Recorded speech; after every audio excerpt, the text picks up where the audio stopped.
Hello there, welcome back again to my channel. If you are just joining me, you're welcome.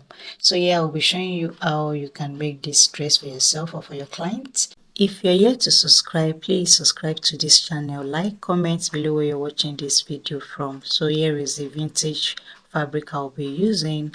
I also sell fabrics. If you're interested in getting any of it, you can contact me. I sell sleek, I sell all types of fabric. If you need this particular one, kindly comment below and I will do it to respond to you.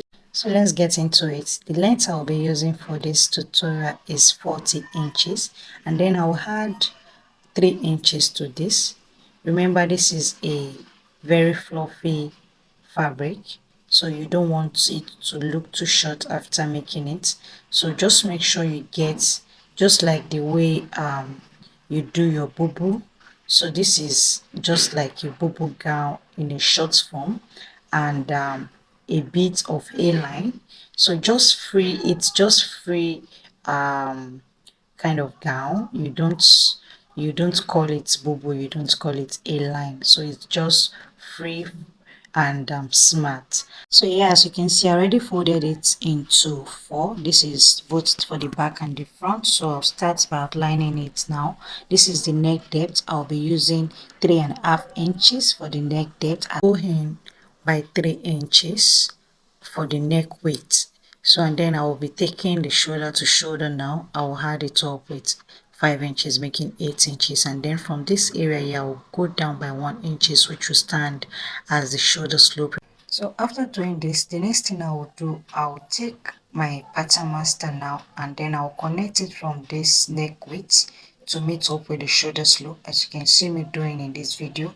So I'll connect it. After connecting it on this area here, which is the neck width, I'll also be adding half of an inch to that 3 inches I did earlier. After doing the shoulder slope, this is the next thing. You add half of an inch because you don't want your blouse to be too crumpy on the neckline. But if you're size 8 and 6, you can actually go for the 3.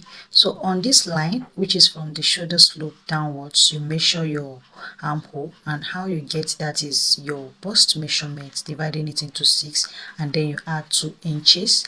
So that whatever you get, you outline it. So whatever you get after outlining it will be your chest line, which is going to serve as your bust measurement. That is where you'll be taking your bust measurement from, and you divide your bust into 4, and then whatever you get, you outline it as you can see me doing, and then you connect it to that line, which is the armhole line, and then you divide it again from the shoulder slope downwards. Whatever you get, you divide it into 2, and then you come in by half of an inch, and that will be for the front armhole. So you connect it using your pattern master to the actual bust measurement from the shoulder slope, as you can see me doing. And if you don't understand, you can go over it again so you get a better understanding. If you enjoyed this video so far, please like, comment where you're watching this video from. So the next thing I'll be doing from this bust, just make sure you add extra allowance, which is the ease. You add 1 inches for ease and also half of an inch for sewing allowance. So then you connect it straight down to the end of the dress, which is 43 inches in length, as you can see me doing. So the wideness of this dress should be like 5 to 6 inches wider than your bust. So on this bust, adding up with the allowance and the ease, I have 11 inches. So equally, that is the main hip size, that is the main hip measurement for this size I'm making. So the down part is 4 inches to 5 inches wider than the hip and the bust itself. So for the hip I'm working with is 42 inches, while the bust I am working with is 38 inches.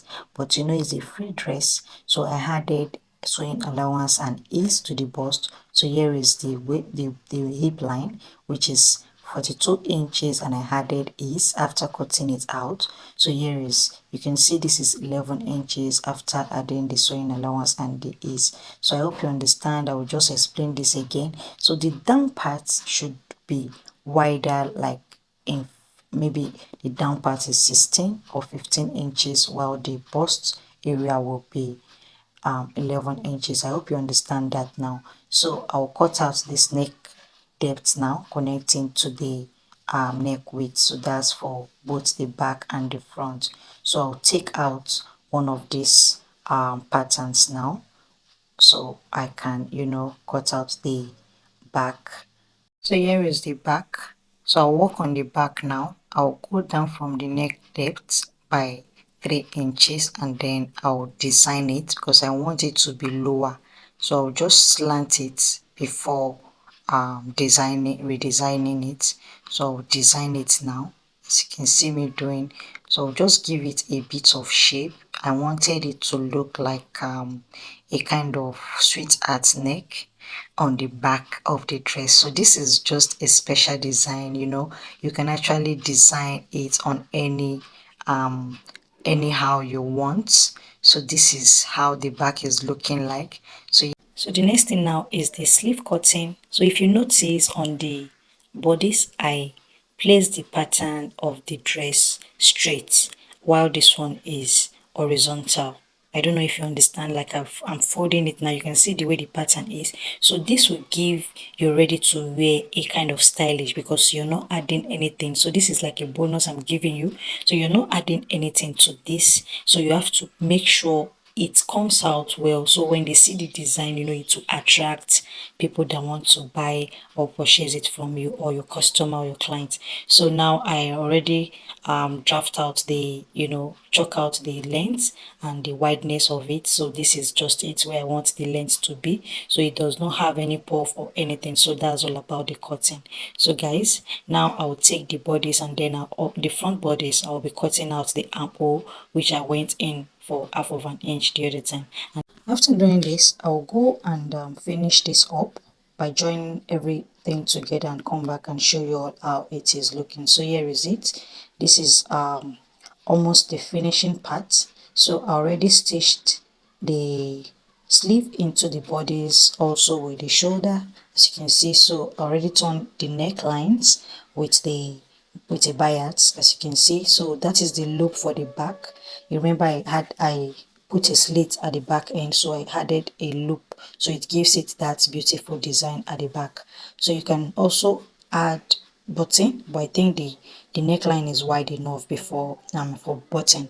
So now the next thing I'll do, I'll go to my machine, and then I'll stitch that sleeve part, and then after stitching it, I'll pass it up like so. Just make sure when you're stitching, the shoulder, the armhole part is going towards the sleeve before stitching it through. So stitch it to the end, and then I'll close it up at the down part. I'll do likewise to the other side before closing it up at the down. So that will be all for this tutorial.